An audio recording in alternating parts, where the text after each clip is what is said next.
अन्नदाता कार्यक्रम सुनने वाले सब बहन भाइयों ने वीरेंद्र भाई की राम राम। किसान भाइयों, आज हम अपने कार्यक्रम की शुरुआत करेंगे सूक्ष्म सिंचाई यंत्र व इनका कृषि में महत्व पे कि सिंचाई में जो हम कौन कौन सी विधियों का इस्तेमाल कर सकें और उसमें सूक्ष्म सिंचाई विधियां जो हैं वो कौन सी हैं और उनका जो है क्या महत्व है, इसके ऊपर करेंगे चर्चा। इसके साथ साथ भाइयों करवाएंगे मनोरंजन और साथ ही करेंगे चर्चा खेती बाड़ी से लगते और दूसरे समसामयिक विषयों के ऊपर। पर इन सब से पहले आओ करें चर्चा सूक्ष्म सिंचाई यंत्र व इनका कृषि में महत्व है। तो जहाँ तक सूक्ष्म सिंचाई का सवाल है, यह एक ऐसी प्रणाली है जो कि समय और यूँ कह लो कि कुछ हद तक हम ये भी कहेंगे कि काफ़ी हद तक, बल्कि कि ये पानी ने भी बचावेगा, जल के संरक्षण में भी अपना योगदान देगा, खास करके जिन इलाकों में सिंचाई के साधन सीमित हैं। और इसके साथ साथ वैसे भी फसलों में जो है अनावश्यक सिंचाई ना करनी पड़े, इसलिए भी जो है सूक्ष्म सिंचाई प्रणाली खेती में वो बहुत ही महत्वपूर्ण मानी जा है। चाहे वो रबी का मौसम है, उसकी फसलें ले रहे हैं, और चाहे वो खरीफ का मौसम है जिस तरह आजकल का चल रहा है, जिसमें कपास, बाजरा, ग्वार, मूंग, गन्ना वगैरह, धान में तो चलो हम जो दूसरी प्रणाली है परंपरागत प्रणाली का इस्तेमाल करें हैं, पर इन दूसरी फसलों में हम इसका अच्छे से इस्तेमाल कर सके हैं। और इसके साथ साथ ये भी देखा गया है कि बढ़ती आबादी के कारण पानी की मांग भी लगातार बढ़ती जा रही है, जिससे भूजल का जो दोहन है बहुत ज़्यादा हो रहा है। इन सभी कारणों से ये भी देखा गया है कि परंपरागत सिंचाई विधियों के उपयोग से प्रति इकाई क्षेत्र में जो है ज़्यादा पानी देना पड़े, जिससे फसलों और ज़मीन दोनों को काफ़ी नुकसान पहुंचे। तो इसलिए ज़रूरी है कि पानी को बचाने के लिए जो है हमने सिंचाई की जो विधियां हैं उनमें इन सूक्ष्म सिंचाई प्रणालियों को अपनाना पड़ेगा। और इनमें है जो मान के चले हम, इनमें जो इस्तेमाल भी करी जा रही हैं वो आ जाए जिस तरह फुहारक विधि, जिसने कि स्प्रिंकलर विधि कहते हैं, फुहारा विधि भी कहते हैं। और इस सिंचाई तकनीक से सिंचाई की जो है काफ़ी हद तक जो है पानी की बचत हो है, और जिसमें फसलों को बारिश की बौछार की तरह जो है पानी दिया जाए। सिंचाई के पारंपरिक विधि से पानी की बहुत जो है खपत हुआ है, और इस प्रकार पानी की उपयोगिता क्षमता जो है घट जाए। फुहारक सिंचाई प्रणाली के जरिए पानी की उपयोगिता को बढ़ाया जा सके है, और इस विधि के जरिए पानी की बौछार भूमि की सतह पर या फिर पौधों पर गिरेगी, और इस सिंचाई प्रणाली में जो है प्लास्टिक की पाइपों का जाल खेत में बिछा दिया जाए और पंप के जरिए हाई प्रेशर पर पानी को इन पाइपों में डाला जाए है, जो नोजल या फिर स्प्रिंकलर में जो है छोटी छोटी बूंदों की फुहार बनकर फसल पर गिरेगी। और इस तकनीक के कई ऐसे फुहारे उपलब्ध हैं जिसमें कि हम पानी की मात्रा, बूंदों के आकार को क्षेत्रफल के अनुसार जो है निर्धारित कर सके हैं, कम ज़्यादा कर सके हैं। और यह सिंचाई की यह तकनीक हर तरह के, एक सार खेत हैं तो भी इस्तेमाल करी जा सके, और ढलान वाले खेतों में तो बहुत ज़्यादा उपयोगी मानी जा है। और इस तकनीक को जो है पहाड़ी इलाकों में भी सीढ़ी नुमा खेत बनाकर वहाँ काफ़ी ज़्यादा इस्तेमाल कराया जाए है। ऊंचे नीचे उबड़ खाबड़ खेतों में, या फिर जो ज़्यादा देखा गया है कि भाई जहाँ कहीं ऊंचा है कहीं नीचा है, कोई कुना ऊंचा है, या जिन किसान भाइयों के पास सीमित संसाधन है और वो उनको एक समतल नहीं कर पा रहे हैं, तो ये प्रणाली जो है उनके लिए जो है बहुत ही कारगर सिद्ध हुआ है। तो इसलिए इसका इस्तेमाल ज़्यादा किया जा सका है। और इसके साथ साथ ये भी देखा जा है कि इस सिंचाई तकनीक के जरिए ऊंची नीची, जैसा हम जिक्र कर रहे थे, रेतीली या पहाड़ी, हर तरह की मिट्टी में सिंचाई करी जा सके। सतही सिंचाई की अपेक्षा इस तकनीक में 40% तक पानी की बचत करी जा सके। और इस तकनीक का इस्तेमाल करते हुए किसानों को अपने खेत को समतल करने की इतनी ज़्यादा ज़रूरत नहीं पड़ती, जैसा हम जिक्र कर रहे थे, और खेत में क्यारी या डेड़ा बनाने में लगने वाले समय में और मेहनत में भी दोनों की बचत करी जा सके है। और इस तकनीक से फसलों को मौसम के अनुरूप, जैसे ज़्यादा गर्मी पड़ रही है या सर्दी पड़ रही है, या पाले से या गर्मी में लू से ही बचाया जा सके, क्योंकि हल्की हल्की फुहारें जो है इसमें से चलती रहें और वो जो है तापमान को नियंत्रित करने में अपना योगदान दें हैं। इसके अलावा इस तकनीक के ज़रिए उर्वरकों या रसायनिकों का भी जो है सही इस्तेमाल कराया जा सके और उससे भी लाभ कमाया जा सके है। इसके साथ साथ ये भी देखा गया है कि बूंद बूंद या फिर टपका या फिर ड्रिप विधि जिसने कहते हैं, ड्रिप प्रणाली भी कहते हैं, यह विधि भी जो है काफ़ी कारगर सिंचाई है, क्योंकि फुहारा विधि में तो एक तरह से बरसात सी हो रही, और इसमें बूंद बूंद टपकता हुआ पानी जो है वो पौधों की जड़ों के पास ड्रिपर के जरिए जो है बूंद बूंद करके गिराओगे। पाइप जो है मिट्टी की ऊपरी या फिर भीतरी सतह पर रखी जाएगी, और यह विधि जो है सभी प्रकार की सब्जियों, फल, फूलों के लिए बहुत ही बेहतर साबित हुई है। ड्रिपर का चुनाव जो है पानी के दबाव, रिसाव दर और सिंचित इलाके पर निर्भर कर है कि वहाँ कैसा है। और इसमें भी जो इसके फ़ायदे देखे जा, ड्रिप सिंचाई प्रणाली के या बूंद बूंद टपका सिंचाई प्रणाली के 30 से 40% तक उर्वरकों की बचत, 50 से 60% तक पानी की बचत, पैदावार में 90% तक बढ़वार वृद्धि दर्ज करी गई, खरपतवारों की कमी और भूख क्षरण का नियंत्रण और उबड़ खाबड़ और रेतीली भूमि में भी जो है सबसे ज़्यादा इस्तेमाल करी जा रही है। और समय और मजदूरी खर्च में भी काफ़ी बचत हो जाए। और क्योंकि ये विधियां ऐसी हैं जो खरपतवारों को नियंत्रित करें, नहीं किसान भाइयों को काफ़ी समय खरपतवार निकालने में लग जाए, क्योंकि खुला पानी नहीं चल रहा है, नहीं तो फिर फसल के साथ साथ खरपतवार भी पूरा पानी ले। इसमें बूंद बूंद करके हम पौधे की जड़ के पास जो है पानी दे रहे हैं, मान लो बागों में ले रहे हैं या सब्जियों की काश्त कर रहे हैं वहाँ पर डाल रहे हैं, तो इससे आसपास के खेत में खाली जगह में खरपतवारों को इतनी नमी नहीं मिलती और वो इतनी बढ़वार नहीं कर दे जितना तेज़ी से कि जो फसल हम लेने जा रहे हैं या जो भी काश्त हम कर रहे हैं, जिस फल की है, फूलों की है या सब्जियों की है, तो वो जो है अच्छे तेज़ी से बढ़वार करेंगे। और इसके साथ साथ जो है फुहारक सिंचाई में जल को निस्सारण के लिए जो है माइक्रो एमीटर या ड्रिपर लगे हों, और दोनों प्रणालियों में जो है शेष भाग लगभग एक समान से देखे गए हैं, इतना ज़्यादा अंतर नहीं है। बस उसमें फुहारक में ऊपर फुहारा है जो कि दूर दूर तक जो है एक बरसात के रूप में छिड़काव सा करेगा। और इसके अलावा देखा गया सूक्ष्म सिंचाई प्रणाली में स्वच्छ जल स्रोत साफ़ सुथरा होना चाहिए, जिससे कि इसकी नोजलों में कोई कूड़ा करकट वगैरह या कोई भी पत्ता वगैरह या तिनके वगैरह ना उड़ जाएं, नहीं तो ये सिंचाई विधियां जो है ज़्यादा समय तक फिर चलती नहीं और किसान भाइयों को दिक्कत आए। तो साफ़ सुथरा पानी जो है इसमें जाना चाहिए, बिना अवरुद्ध, बिना रोक टोक के जो है पानी का प्रवाह जो है उसके अंदर चलता रहे पाइपों के अंदर। और सिंचाई जल रेत के कण वगैरह, घुलनशील लवण, कूड़ा करकट जो है इसके अंदर बिल्कुल भी ना हो। और जहाँ तक पंप का सवाल है तो सिंचाई जल को जल स्रोत से उठाने के लिए और उसको फसलों तक पहुँचाने के लिए जो पंप है या ट्यूबवेल के साथ जो है इसको जोड़ा जा सका है वो एक अच्छा होना चाहिए, और ट्यूबवेल से सीधा जल इन प्रणालियों के जरिए जो है पौधों को दिया जा सके। पंप सूक्ष्म सिंचाई प्रणाली का एक बहुत बड़ा हिस्सा है और ये बिजली की मोटर या फिर डीजल या पेट्रोल पंप के जो इंजन से है, पेट्रोल का जो है उससे चल सके है। और पंप की क्षमता सिंचाई क्षेत्र पर जो है निर्भर कर रहा है कि उसमें हम क्या क्षमता उसकी ले रहे हैं। और सूक्ष्म सिंचाई के बाधा रहित प्रचालन के लिए ड्रिप प्रणाली का दबाव 1 किलोग्राम प्रति वर्ग सेंटीमीटर और माइक्रो स्प्रिंकलर प्रणाली का दबाव जो है 2.5 किलोग्राम प्रति वर्ग सेंटीमीटर होना चाहिए। टपक सिंचाई प्रणाली में फुहारक सिंचाई प्रणाली की अपेक्षा छोटे पंप की जरूरत पड़े है, क्योंकि उसमें ज़्यादा इतने प्रेशर की ज़रूरत नहीं है, केवल उसमें बूंद बूंद जो है आगे जाना है। और यो जल स्रोत जो है ऊंचाई पर स्थापित हो तो ड्रिप प्रणाली के जरिए सिंचाई जो है गुरुत्वाकर्षण विधि के जरिए भी हो चल सका है। जो हमारे पास पंप भी नहीं है, ऊंचे नीचे है, क्योंकि ऊपर रख दें, जिस तरह देखें घरों की छतों पर पानी की टंकी रखी है और वो कोई ऊपर से पानी नीचे आने के लिए किसी पंप की ज़रूरत नहीं है। हाँ, नीचे से ऊपर चढ़ाने के लिए पानी जो है टंकी में ज़रूरत पड़ा है। तो ठीक उसी विधि से जो है आप देखें ऊंचाई पर रख रहे हैं तो नीचे से फिर वो बूंद बूंद आप ही टपकता रहेगा, उसमें इतनी ज़्यादा ज़रूरत नहीं पड़ती, जैसा कि इस प्रणाली में के उपयोग में देखा गया है। फिल्टर यूनिट और रासायनिक खाद वितरण टैंक भी इसके साथ लग सके हैं। पंप के तुरंत बाद जो है वाल्व लगे हुए हैं जो पानी के बहाव को नियंत्रित कर रहे हैं, और इस यूनिट में एक ओवरफ्लो पाइप भी लगी हुआ है जो पानी के बहाव को नियंत्रित रखे। इसके बाद जल दबाव जो मापी यंत्र है, जल मात्रा मापी यंत्र लगे हैं जो कि जल के दबाव और जल मात्रा की जानकारी दें। इसके बाद एक फिल्टर यूनिट लगी होगी जो कि अघुलनशील अशुद्धियों को इस प्रणाली में प्रवेश करने से रोके है।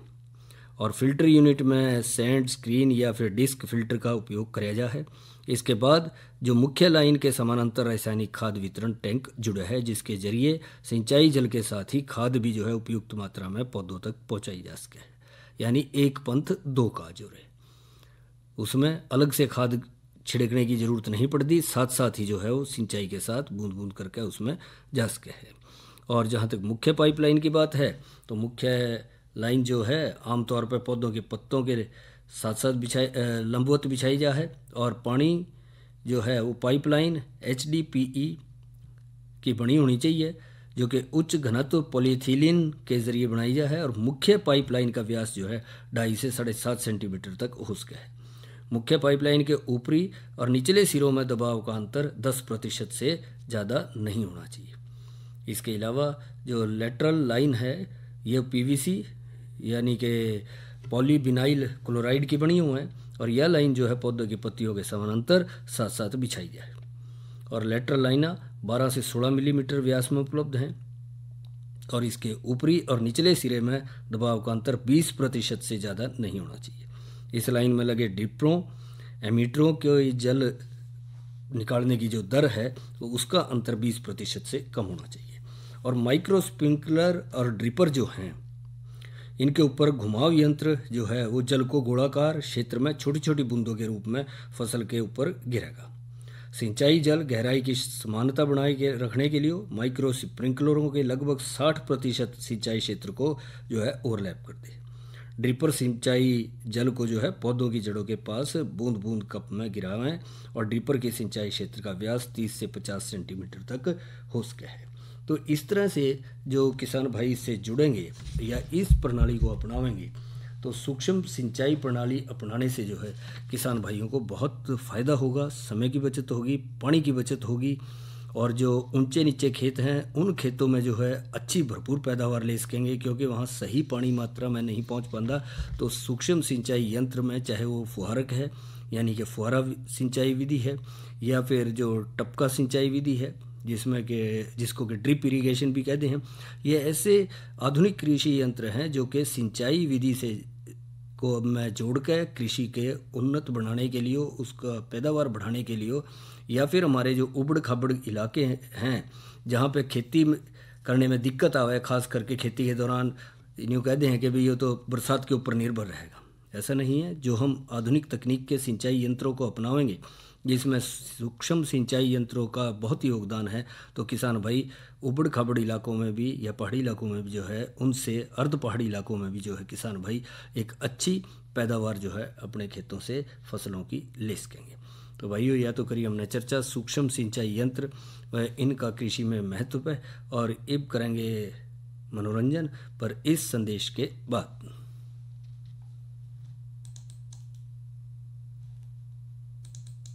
अरे दीपक, परेशान क्यों हो? एक हफ्ते में बच्चों की छुट्टियां खत्म हो जाएंगी और मुझे उनके लिए स्कूल का सारा सामान लेना पड़ेगा, पर बजट बहुत हाई है। अरे तुम मन्नापुरम से डोर स्टेप गोल्ड लोन क्यों नहीं ले लेते? पर लोन अप्रूवल करवाने के लिए मुझे बार बार चक्कर काटने पड़ेंगे ना। जिससे ऐसा ना हो तभी तो वो Manappuram door step gold loan है। वो आपके डोर स्टेप पर आएंगे, आपका गोल्ड इवैल्यूएट करेंगे और पैसे ट्रांसफर कर देंगे ऑन द स्पॉट। अब चिंता छोड़ो और शॉपिंग शुरू करो। मन्नापुरम गोल्ड लोन, अब लाइफ बनाया।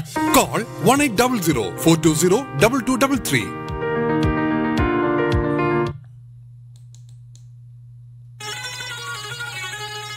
उसकी करनी उसके आगे जिक्र करया न करते, मरती बरिया दुश्मन के सरे दोस्त धैर्या न करते। उसकी करनी उसके आगे जिक्र करया न करते, मरती बरिया दुश्मन के सरे दोस्त धैर्या न करते।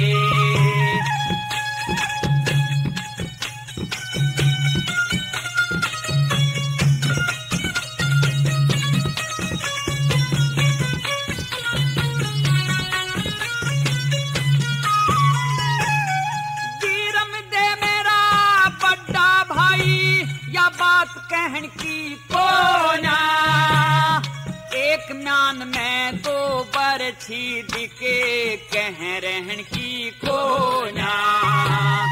दरबारा में शोर माच जाए चोट सहन की कोना। जम्मल भी मेरे भाई का बेटा कोट कहन की कोना। जम्मल भी मेरे भाई का बेटा कोट कहन की बोला। न्यू आवे धन न्यू है चाला जा, न्यू आवे धन न्यू है चाला जा। गैल मरा न करते मर मर्जी बरिया दुश्मन के सरे दोष धरा न करे थे उसकी करनी उसके आगे फिक्र करा न करते मर्जी बरिया दुश्मन के सरे दोष धरा न करे थे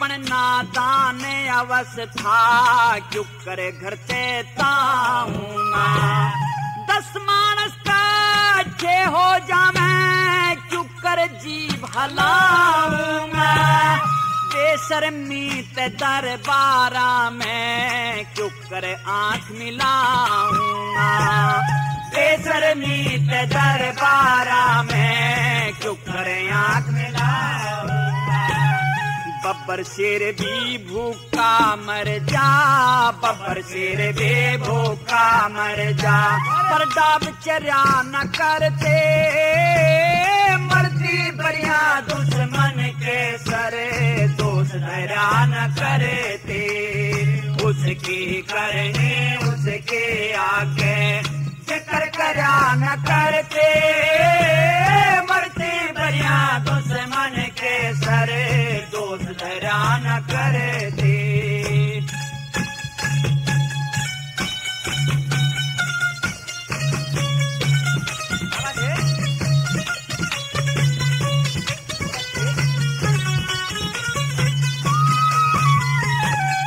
एक बेल का 2 तुम्बे हो एक ही हो से उनकी जात एक फिर गलिया में बजता एक साधु संता के साथ एक बाप का 2 बेटे हो एक ही उनका हो से गात एक तेसर बदनामी धर ले एक करे पंचा में बात एक तेसर बदनामी धर ले एक करे पंचा में बात पेज के ऊपर जहर का प्याला पेज के ऊपर जहर का प्याला घूंट भरा न करते मर्जी बरिया दुश्मन के सरे दोष धरा न करते उसके करने उसके आगे जिक्र करा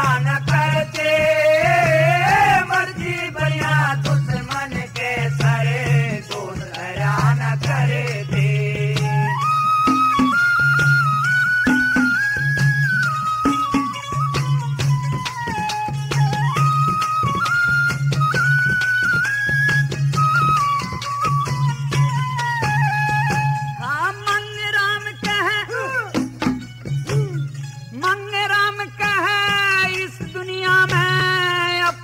प्यारा घर लागे न्यून बिकुआ सब तरिया ते मरे लागे बद से तो बदनाम बुरा मन बदनामी ते डरे लागे तन्ने इसी कसूती बात कही मेरा धरती के मसरे लागे इसी कसूती बात कही मेरा धरती के मसरे लागे भाई गला बैर करे वो भाई गला बैर करे वो कदे तिरिया न करते मर्जी बरिया दुश्मन के सारे दोष धरा न करते उसकी करने उसके आगे जिक्र करा न करते मर्जी बरिया दुश्मन के सारे दोष धरा न करते। अरे दीपक, परेशान क्यों हो? एक हफ्ते में बच्चों की छुट्टियां खत्म हो जाएंगी और मुझे उनके लिए स्कूल का सारा सामान लेना पड़ेगा, पर बजट बहुत हाई है। अरे तुम मन्नापुरम से डोर स्टेप गोल्ड लोन क्यों नहीं ले लेते? पर लोन अप्रूवल करवाने के लिए मुझे बार बार चक्कर काटने पड़ेंगे ना। जिससे ऐसा ना हो, तभी तो वो Manappuram door step gold loan है। वो आपके डोर स्टेप पर आएंगे, आपका गोल्ड इवैल्यूएट करेंगे और पैसे ट्रांसफर कर देंगे ऑन द स्पॉट। अब चिंता छोड़ो और शॉपिंग शुरू करो। मनापुरम गोल्ड लोन, अब लाइफ बनाए आसान। कॉल 1800-420-2233। और भाइयों, इस लोकगीत के बाद ही करेंगे बात मौसम की जानकारी पे। तो आज का अधिकतम तापमान रहा 37 डिग्री सेल्सियस, न्यूनतम तापमान रहा 27 डिग्री सेल्सियस और हवा की गति रही 10 किलोमीटर प्रति घंटे की रफ्तार से हवाएं चलती रही। कल का जो है अधिकतम तापमान 36 डिग्री सेल्सियस और न्यूनतम जो है 26 डिग्री सेल्सियस रहने की संभावना है। जहाँ तक कल के कृषि कार्यक्रम का सवाल है, तो कल कृषि कार्यक्रम में चर्चा होगी खरीफ फसलों में उर्वरक प्रबंध। आज की नसीहत के तहत चर्चा करेंगे कल कृषि में भूमिगत सिंचाई प्रणाली का महत्व और जानकारी देंगे धान की सीधी बिजाई में खरपतवार नियंत्रण। और भाइयों, अब करेंगे चर्चा प्राकृतिक खेती के अंतर्गत नीम पेस्ट कैसे बनाएं व उपयोग पर इस संदेश के बाद। अरे दीपक, परेशान क्यों हो? एक हफ्ते में बच्चों की छुट्टियां खत्म हो जाएंगी और मुझे उनके लिए स्कूल का सारा सामान लेना पड़ेगा, पर बजट बहुत हाई है। अरे तुम मन्नापुरम से डोर स्टेप गोल्ड लोन क्यों नहीं ले लेते? पर लोन अप्रूवल करवाने के लिए मुझे बार बार चक्कर काटने पड़ेंगे ना। जिससे ऐसा ना हो, तभी तो वो Manappuram door step gold loan है। वो आपके डोर स्टेप पर आएंगे, आपका गोल्ड इवैल्यूएट करेंगे और पैसे ट्रांसफर कर देंगे ऑन द स्पॉट। अब चिंता छोड़ो और शॉपिंग शुरू करो। मनापुरम गोल्ड लोन, अब लाइफ बनाए आसान। कॉल 1800-420-2233। जहाँ तक भाइयों प्राकृतिक खेती का सवाल है, तो यह ऐसी प्रणाली है जो परंपरागत तरीकों को अपना कर करी जा है। वह अलग बात है कि आधुनिक कृषि में आजकल बहुत से रसायनों का या तकनीक का इस्तेमाल किया जा रहा है, तो उसके कई जो है उसके प्रभाव भी देखे जा हैं कि खेती की उर्वरा शक्ति कम हो रही है ज़्यादा रसायनों के इस्तेमाल से, कीटनाशकों के इस्तेमाल से, खरपतवारनाशियों के इस्तेमाल से। तो ऐसे में जो प्राकृतिक खेती को अपनावें तो उसमें ये जो समस्या है कि उसका उर्वरक शक्ति पर प्रभाव पड़ रहा है या फिर उससे सही पैदावार नहीं, या फसलों पर भी उसका असर पड़ा है, या फिर यूँ कह लें कि मनुष्यों पर भी उसका कुप्रभाव देखा जाए है। क्योंकि प्राकृतिक खेती के अंतर्गत जो हमारे प्राकृतिक संसाधन हैं उनको इस्तेमाल करके हम जो हैं कीटनाशक या फिर खरपतवारनाशी या और दूसरे जो उर्वरक हैं वो तैयार कर सके हैं, जैविक खाद वगैरह। तो ऐसा ही है एक नीम पेस्ट। नीम पेस्ट जो है वो किस तरह बनाया जाए, तो ये ज़्यादातर फल वृक्षों जिस तरह के आम, लीची, अमरूद वगैरह के जो तने की बीमारी और कीटों को सुरक्षित रखने के लिए नीम पेस्ट इस्तेमाल कराया जाए। तो जहाँ तक इसको तैयार करने की बात करें तो इसके लिए एक ड्राम में 2.5 लीटर पानी, 1 लीटर गौमूत्र, 1 किलोग्राम गोबर और 1 किलोग्राम नीम की कुटी हुए पत्ते ले लो। इनको अच्छे से मिला कर भर लें, जो कि उसमें अच्छी तरह से शामिल हो जा, घुल जा, एक गात हो जाए जिसमें न्यू कहते हैं, और 48 घंटे के लिए छाया में रखें। और इसके बाद जो है आप इसको इस्तेमाल कर सके हैं। तैयार पेस्ट को एक ब्रश से या कुची से जो है आम के पौधे को ज़मीन से 2 से 3 फीट ऊपर तक जो है इसको पेंट कर सके हैं। और ये जो इस तरह हमने जिक्र कराया बागवानी में जिनमें के ज़्यादा कीट लगने की संभावना रहे, तने पे आम है, लीची है, अमरूद वगैरह, इनके तनों पे जो है इसका लेप लगाया जा सके है। और ये जो है आजकल के दिनों में भी लगा सके हैं और इसके बाद जो है सर्दियों में भी दूसरी बार लगा सके हैं। और बीच में जो आपने ज़रूरत महसूस दे रही है तो उस दौरान भी, क्योंकि बरसात का आजकल के दिनों का लगाया हुआ है, बरसात का अगले शुरू हो जाए, मानसून आ जाए अगले महीने में, तो बरसात वगैरह ज़्यादा हो तो धूप भी जाए, असर कम हो, तो बीच में भी जो है आप इसको असर कारक बनाने के लिए इसका इस्तेमाल कर सके हैं, जिससे कि उसमें किसी प्रकार के जो कीट वगैरह जो हैं छाल को ना खावें और उससे ये बचे रहें। तो इस तरह से नीम पेस्ट को बना के किसान भाई घर पे ही इस्तेमाल कर सके हैं और अपने खर्चे को भी कम कर सके हैं, समय को भी कम कर सके हैं और किसी तरह का कोई उसका कुप्रभाव भी देखने में नहीं आता। तो भाइयों, यह तो करीब बात हमने प्राकृतिक खेती के अंतर्गत नीम पेस्ट कैसे बनाएं और उसके उपयोग पे, और अब करेंगे चर्चा नई फसल नई उमंग के तहत टमाटर, बैंगन और मिर्च फसल की नर्सरी में बिजाई और दूसरी अन्य देखभाल पे। जहाँ तक भाइयों सब्जियों का सवाल है, बहुत से किसान भाइयों का रुझान रहा है खास करके जिनके खेत शहरों के पास हैं या फिर बस्तियों के आसपास हैं, जहां न्यू लगे कि प्रतिदिन जो है उनकी बिक्री अच्छी हो जाए, पास ही उनको बाज़ार मिल जाए, या फिर बड़े शहर पास लगे हैं जहां थोड़ा भाव अच्छा मिल जाए, तो बहुत से भाई जो है इनकी काश्त करें। और ऐसे में टमाटर, बैंगन, मिर्च जो हैं वो भी बड़े अहम सब्जी मानी जाए जिनकी काश्त किसान भाई कर सकें। तो आजकल वैसे तो अगेती किसान भाइयों ने लगा रखी हैं, फसलें चल रही हैं, और ये समय समय पर थोड़े थोड़े अंतराल के बाद जो है इनकी बिजाई करते रहे हैं, तो उसी अनुसार जो है किसान भाइयों को लंबे समय तक जो है इससे फ़ायदा मिला है। तो आजकल के दिनों में भी किसान भाई इनकी नर्सरी तैयार कर सके हैं, तो उसके लिए जो है, क्योंकि खरीफ फसल के लिए जो है, चाहे वो टमाटर है, बैंगन है, मिर्च है, फसल वो समय समय पर तैयार करी जा सके है। टमाटर की फसल के लिए जो उन्नत किस्में हैं उसमें हिसार अरुण, हिसार ललित, हिसार लालिमा है, और 1 किला खेत के लिए जो है लगभग 200 ग्राम बीज की ज़रूरत पड़ेगी। नर्सरी को लगभग 20 सेंटीमीटर ऊंचा बनाना है, जिससे कि ज़्यादा बरसात वगैरह हो जा या पानी ज़्यादा आ जाए, सिंचाई भारी सिंचाई हो जाए किसी कारण से, तो उसको निकाला जा सके और या बरसात के पानी का उसके ऊपर असर ना हो। और बिजाई से पहले बीज का उपचार करें। थायरम या कैप्टान नामक दवाई से जो है 1 ग्राम प्रति 400 ग्राम बीज की दर से जो है इसको इस्तेमाल कर सके हैं। और नर्सरी में पौध की देखरेख समय समय पर करें, उसमें खरपतवार नियंत्रण भी जो है करते रहें। कई बार शुरू में गिनकी हुआ है तो चुटकियों से पहचान करनी पड़ा है खरपतवार की, और चुटकियों से जो है निकालना पड़ा है उसमें से जहाँ जहाँ वो दिखाई दे रहे हैं अवांछनीय पौधे। इसकी तरह से जहाँ तक बैंगन का सवाल है, तो खरीफ फसल के लिए नर्सरी की बिजाई इसकी कर सके हैं और उन्नत किस्मों के इस्तेमाल लिया, जैसे माना जाए कि बैंगन में BR 112, हिसार श्यामल जो कि H8 के नाम से जानी जा है, हिसार प्रगति या फिर HLB 25 और हिसार बहार, ये इसकी बेहतर किस्म मानी गई है बैंगन की। और प्रति किले के खेत की बिजाई के लिए लगभग 200 ग्राम बीज की ज़रूरत पड़ेगी। बिजाई से पहले बीज का थायराम या कैप्टन दवाई से जो है इसका उपचार कर लें। 1 ग्राम दवाई प्रति 400 ग्राम बीज से जो है उपचारित कर सके हैं। और इसके साथ साथ समय से खेत तैयार करें।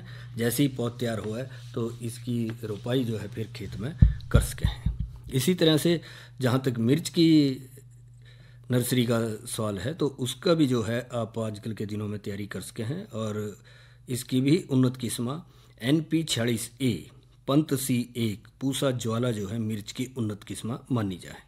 इसके लिए 400 ग्राम बीज प्रति किले के हिसाब से ज़रूरत पड़ेगी और उसको जो है किसान भाई अपने खेतों में ऊंचा खेत का कोना देख कर वहाँ जो है इसकी नर्सरी तैयार कर सके हैं। और जब पौध तैयार हो जाए तो उसकी बाद में रोपाई कर सके हैं।